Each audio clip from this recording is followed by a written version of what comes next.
pessoal, tudo bem? Meu nome é Simone Rolim de Moura, sou professora de língua portuguesa e hoje vim falar aqui sobre o texto dissertativo argumentativo.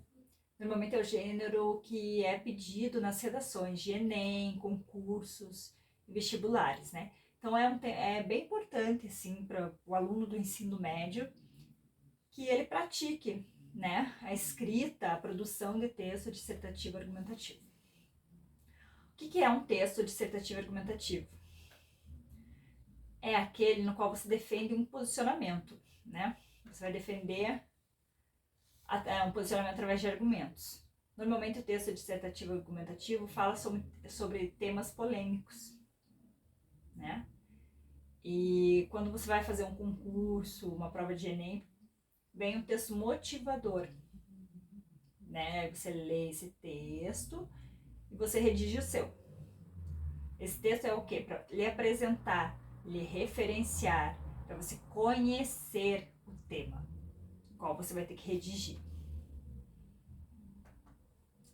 Quais são as partes da dissertação argumentativa? A introdução, o desenvolvimento e a conclusão. Na introdução, você vai apresentar o tema e já pode colocar qual é o seu posicionamento, né? Você é a favor ou contra? Normalmente, né? Favor ou contra, você vai escolher um posicionamento.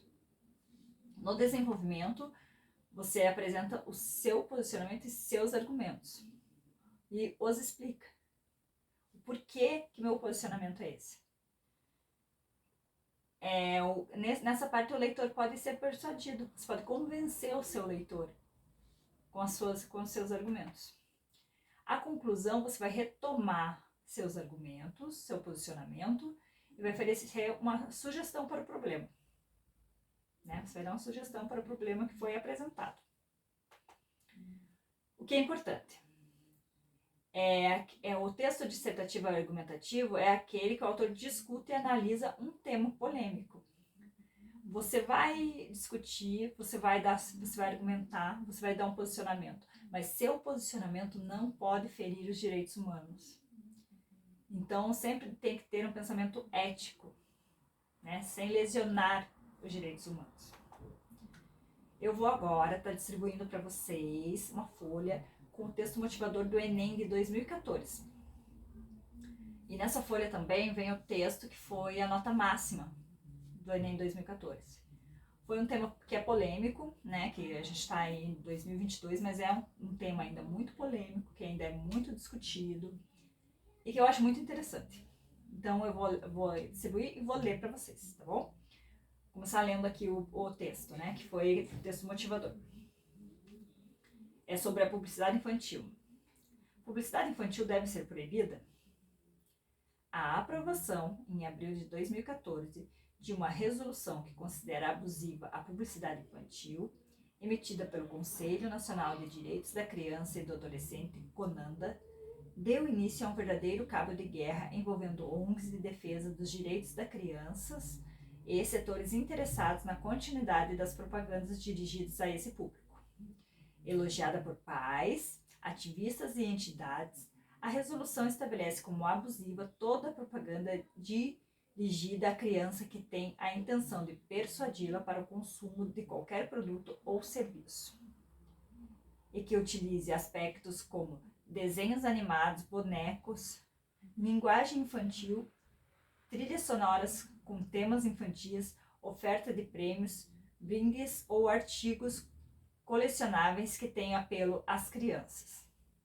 Ainda há dúvidas, porém, sobre como será a aplicação prática da resolução. E associações de anunciantes, emissoras, revistas e de empresas de licenciamento e fabricantes de produtos infantis criticam a medida e dizem não reconhecer a legitimidade constitucional do CONANDA para legislar sobre a publicidade e para impor a resolução tanto às famílias quanto ao mercado publicitário.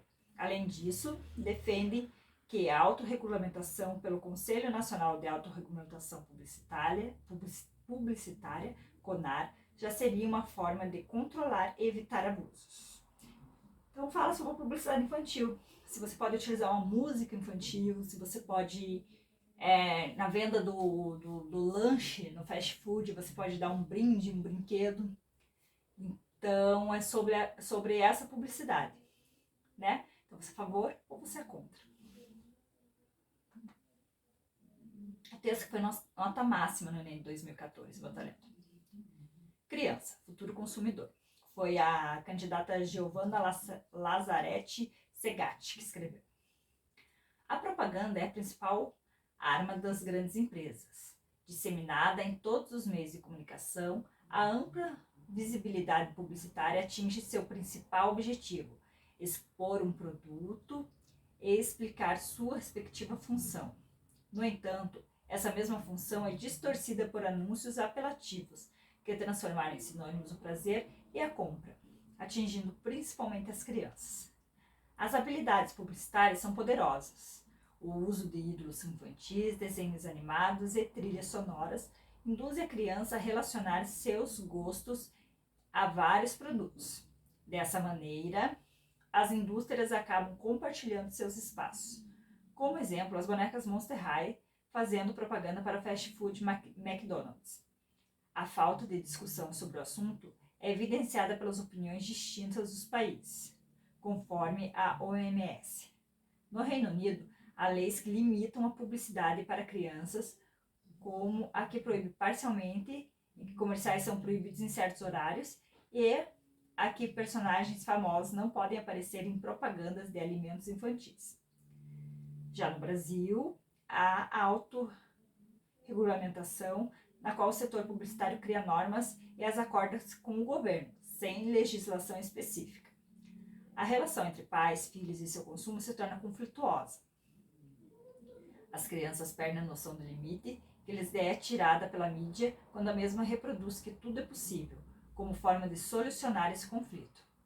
O governo federal pode criar leis rígidas que restringam a publicidade de bens não duráveis para crianças. Além disso, as escolas poderiam proporcionar oficinas chamadas de consumidor consciente, em que diferenciam consumo e consumismo, ressaltando a real utilidade e a durabilidade dos produtos, com a distribuição de cartilhas didáticas introduzindo os direitos do consumidor. Esse trabalho seria efetivo, aliado ao diálogo com os pais. Sérgio Buarque de Holanda constatou que o brasileiro é suscetível às influências estrangeiras, e a publicidade atual é consequência direta da globalização. Por consequente, é preciso que as crianças, desde pequenas, saibam diferenciar o útil do fútil, sendo preparados para analisar informações advindas do exterior que no momento em que observarem as propagandas. Então, ela escolheu um posicionamento sobre o tema que lhe foi apresentado no texto motivador e defendeu esse posicionamento até o final do texto. Então, ela é a favor de uma regulamentação. Outra coisa, né, gente? Você tem que defender o seu posicionamento do início ao final. Você não pode começar com uma opinião e no meio do texto você mudar. Então, qual vai ser a atividade?